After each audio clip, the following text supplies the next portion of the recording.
안녕하세요. 돌아오는 2월이면 이혼한 지 어느덧 1년이 되는 30대 여성입니다.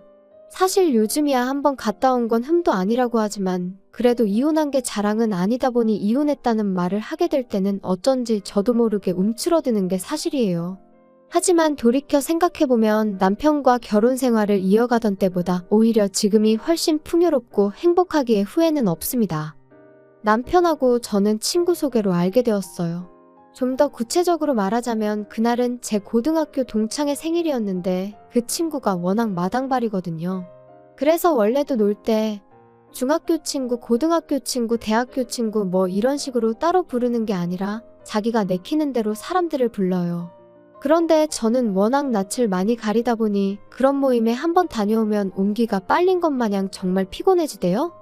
그래서 언젠가부터 웬만하면 친구가 불러도 이 핑계 저 핑계 대가며 나가지 않는 일이 잦아졌는데 친구도 제가 일부러 피한다는 걸 느꼈던 모양입니다. 하루는 술에 취해서는 저한테 좀 서운한 애어전에 하소연을 해댔거든요. 그리고 또 막상 그런 소리를 듣고 나니 당연히 제 마음도 편치가 않았죠. 미안하다고 사과했고 친구도 이해한다고 했지만 말이에요. 그런데 그 일이 있고 2주 뒤가 친구 생일이었어요. 그리고 친구는 또 어김없이 저에게 연락을 해왔기에 성이라도 보이자는 마음으로 잠깐 들리게 되었는데 거기서 남편을 처음 만났고 남편 말로는 저한테 첫눈에 반했다고 하더라고요. 제 뒤에서 후광이 비추더라나요? 하지만 이것도 다 좋을 때 이야기지. 이혼한 지금은 쓸데없는 헛소리일 뿐이죠. 아무튼 그날 이후로 남편은 제 친구에게 물어 제 연락처를 알아냈다며 신뢰가 되는 게 아니라면 다시 한번 따로 만나고 싶다고 문자를 보내왔어요. 그리고 솔직히 저는 그런 남편의 문자가 반갑기보다는 거슬리더라고요. 친구가 저에게 말도 없이 제 연락처를 줬다는 것도 마음에 안 들었죠. 그런데 친구는 자기가 보기엔 남편이 정말 남자답고 괜찮은 사람이라서 좋은 뜻으로 알려준 거라며 저더러 자길 믿고 한번 만나보라는 거예요. 그리고 이것도 거절하면 또 서운한 애어전에 말이 나올 것 같아서 거절할 때 하더라도 직접 말해야겠단 마음으로 남편을 만나게 되었습니다. 하지만 상황은 제 예상대로 흘러가지 않았어요. 남편은 생각보다 훨씬 매너도 좋았고 말도 잘 통했거든요. 이렇다 할 공통점은 없었지만 어째서인지 대화는 계속해서 즐겁게 흘러가는 게 신기하기만 했죠. 그래서 이후로도 남편과는 몇 번의 만남을 더 가지다가 본격적으로 연애를 시작하게 되었네요. 연애한 지 1년 반 만에 결혼 이야기까지 오가는 사이가 되었고요. 남편과 저는 처음부터 양쪽 부모님께 손을 벌릴 생각은 없었습니다. 남편이 먼저 우리 둘 다 적은 나이도 아니고 또 자기는 나름대로 신혼에 대한 로망 같은 게 있다면서 원룸도 좋으니 우리 둘만의 힘으로 한번 시작해보자고 했었거든요. 그리고 저 또한 대학 등록금을 직접 벌어서 냈을 만큼 독립적인 성격이었다 보니 그런 남편의 제안이 싫지 않았죠. 콩깍지 때문이었겠지만 그 당시에는 그런 남편의 모습이 강단 있어 보이는 게 오히려 멋져 보이더라니까요. 하지만 본격적으로 신혼집을 알아보면서 남편이 그런 말을 할 수밖에 없던 이유를 알게 되었어요. 처음부터 시부모님은 남편을 도와주실 만한 상황이 못 되셨거든요. 아버님이 일을 하고 계시긴 했지만 시부모님 두 분 생활비를 대기도 빠듯한 수준의 월급을 받고 계셨던 데다가 노후 준비도 제대로 되어 있지 않은. 처음 이 사실을 알고는 얼마나 당혹스러웠는지 몰라요. 하지만 그럼에도 불구하고 제가 남편과 파혼하지 않았던 이유는 남편이 시부모님 일로 신경 쓰이게 하거나 힘들게 하는 일은 절대로 없을 거라고 저에게 약속했기 때문이었습니다. 지금에서야 생각하면 그 새치어로 떠들어대는 걸 약속이랍시고 철석같이 믿은 제가 어리석었지만요. 아무튼 시부모님 또한 저를 아가야 부르시며 복덩이니어쩌니 해대셨으니 가진 건 없으셔도 저를 진심으로 아껴주실 좋은 분들이라고 생각했어요. 그래서 남편이 뭐라건 간에 오히려 제가 잘해드릴 마음만 가득했네요. 어머님에게도 남편보다 2살 어린 저와는 동갑내기인 딸이 있었고 저에게도 사랑하는 친정어머니가 계셨지만 그와는 상관없이 모녀 사이처럼 가까이 지내고 싶었죠. 그런데 갑갑한 상황은 그게 다가 아니었어요. 신혼집 계약을 앞두고 막상 남편 재정 상황과 제 재정 상황을 오픈하니 남편이 말한 8천은 어디 가고 4천밖에 없었거든요. 저는 1억 2천을 모아둔 상황이었는데 말이죠. 하지만 이미 시댁 상황도 이해하고 넘어가기로 했고 남편도 속이려던 건 아니었다며 그저 저에게 하나라도 더 해주고 싶어 주식을 했던 건데 어쩌다 보니 이렇게 된 거랍니다. 그리고는 한다는 소리가 주식을 팔지는 않았으니까 돈이 없어진 건 아니고 오르기만 하면 오히려 8천보다 더 많이 가져가게 될 수도 있다. 불쌍하게도 헛된 꿈을 꾸고 앉았더라니까요. 그래도 뭐 결국은 이것도 다 제 복이다 생각하고 제가 안고 가기로 했네요. 이후로 제가 모은 돈 1억 2천에 제 이름으로 대출받아 아파트를 샀습니다. 사실 남편이 들고 온 4천도 어떻게든 아파트에 보태고 싶었는데 남편이 제 차나 자기 차나 10년 탔으면 너무 오래 탄 거 아니냐며 차를 사자고 하도 고집을 부려대서 남편 도는 곳을 아니 차를 사는 데 쓰였죠. 사실 저는 대중교통으로 출퇴근도 다 할 수 있고 워낙에 집순이라서 차가 그렇게 필요하진 않았는데 남편은 그렇지가 않았거든요. 그러니까 엄밀히 따지면 남편이 자기 돈으로 자기 차를 바꾼 거나 마찬가지였어요. 하지만 그때는 이혼하게 될 거라곤 꿈에도 생각을 못했으니 남편이 야갔다고 생각하기보다는 미래에 태어날 아이도 생각해서 투자를 한 거라고 나름대로 좋은 쪽으로 해석을 했었답니다. 한편 비록 구축 아파트긴 했지만 친정부모님이 결혼 축하 선물로 리모델링을 해주셨던 덕분에 아는 신축 못지않게 세련되어졌어요. 화장실도 원래는 하나뿐이었는데 친정부모님이 2개로 만들어주셨지요. 그래서 그런가 집들이에 오는 사람들마다 집이 정말 예쁘다 멋지다 나도 이렇게 싹 뜯어고치고 싶다 칭찬을 많이 해주시더라고요. 그리고 시부모님도 신혼에도 입을 다물지 못하대요. 특히 신우는 계속해서 자기는 언제 아파트 살아보냐며 시매부한테 얼마나 눈치를 주던지 제가 다 민망해 죽겠더라니까요. 신우는 저희 남편과는 달리 대학교를 졸업하자마자 시매부와 혼전임신으로 결혼을 했는데 식을 올린 직후 아이는 유산되었다 들었습니다.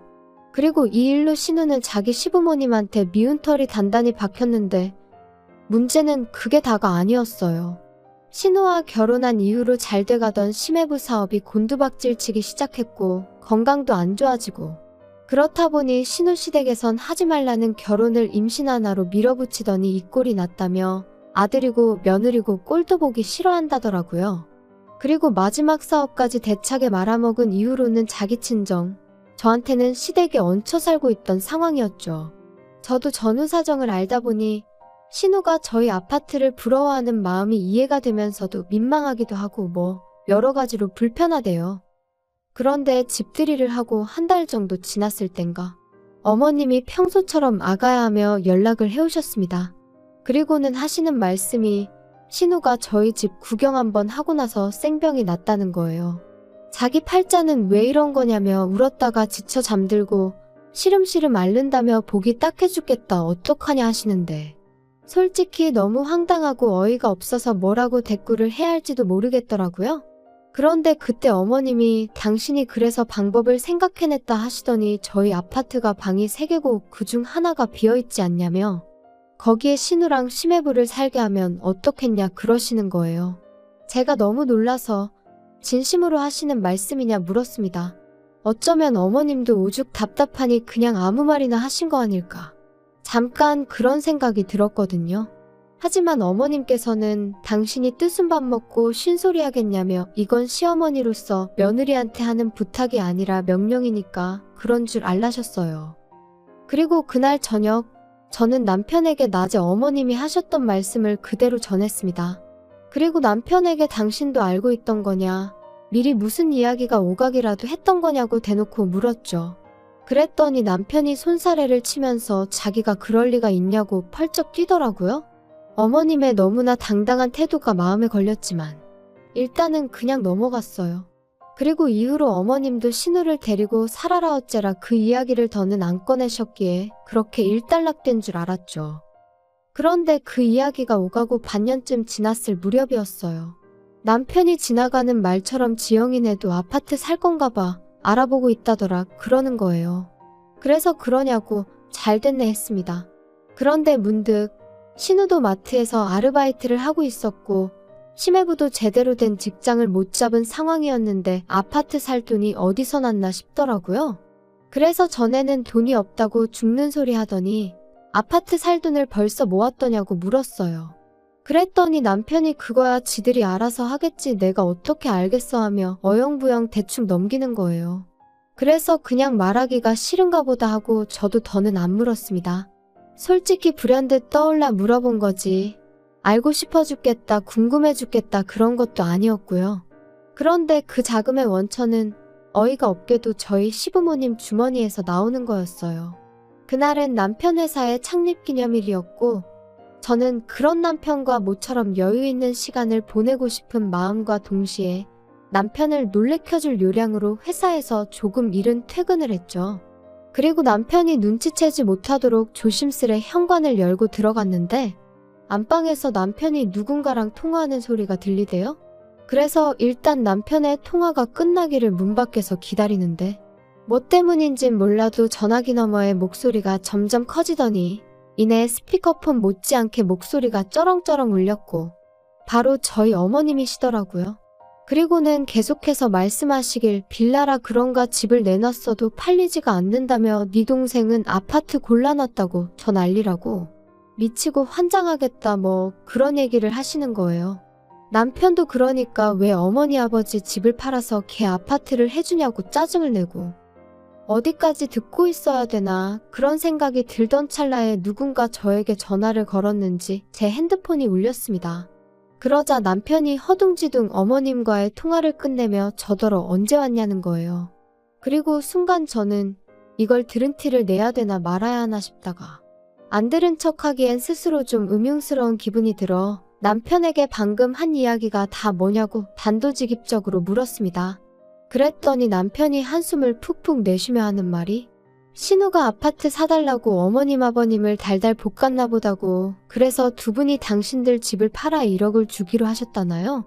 어이가 없어서 그럼 시부모님은 어디 가서 사시려는 거냐고 물었더니 남편이 하는 말이 자기도 모른답니다.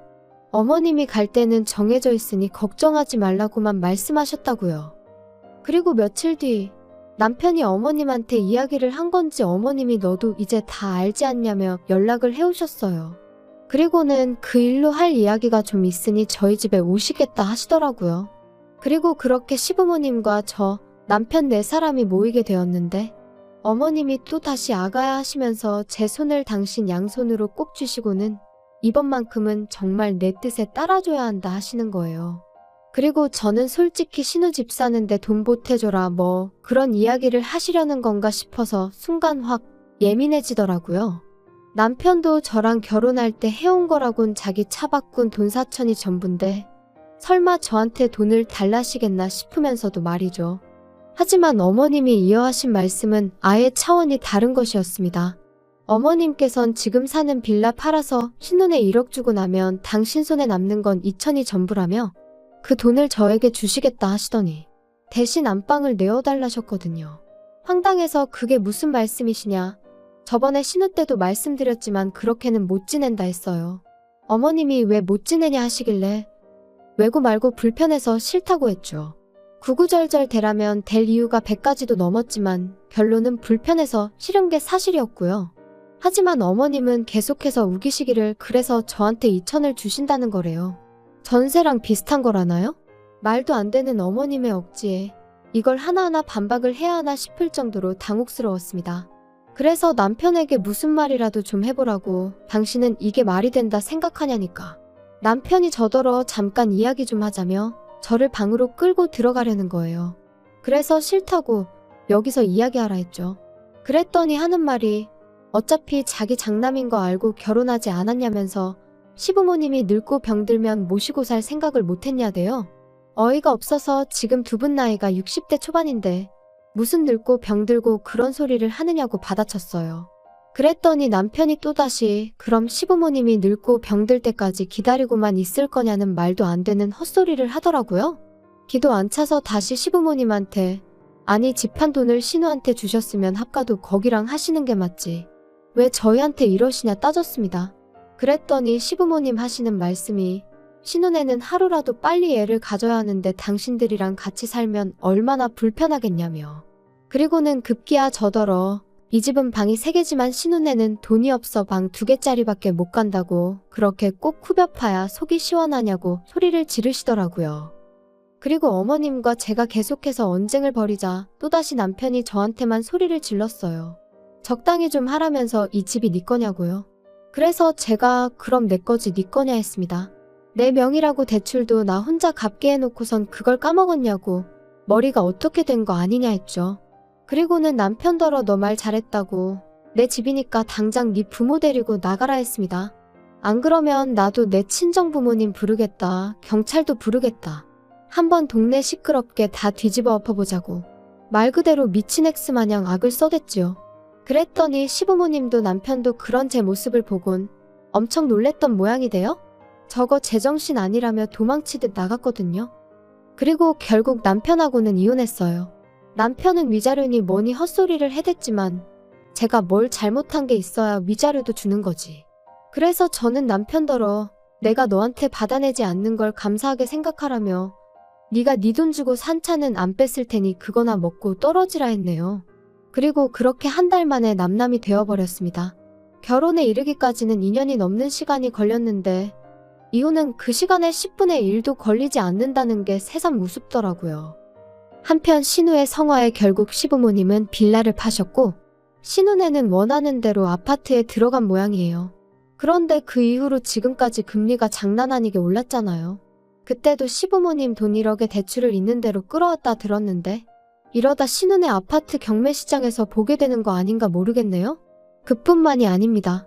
그런 와중에 신우네가 시부모님이며 저희 남편이며 나 몰라라 하는 바람에 결국 있는 돈 없는 돈 다 끌어모아 보증금 3천에 월세 70짜리 구해서 세 사람이 같이 살기 시작했다대요.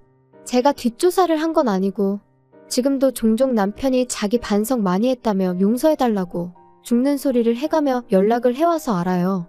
차단을 해놔도 자꾸 남의 핸드폰을 빌려서 그러는 건지 모르는 번호로 보내오니 어쩔 수 없이 알게 됩니다. 그러니까 옛말에 욕심이 과하면 화를 당한다더니 그게 정말 딱이라니까요. 분수대로 살아라, 주제를 알라 뭐 그런 말들이 어떻게 보면 참 기분 나쁜 말도 맞지만 제가 생각하기엔 사실 욕심을 낼 거면 스스로 노력을 하라는 소리로 들려요. 아무튼 신우 한 사람의 억지와 탐욕이 이 모든 사단을 만든 게 아닌가 싶네요. 아무쪼록 다들 어떻게 살던지 간에 더는 저는 안 건들면 좋겠다는 생각뿐입니다.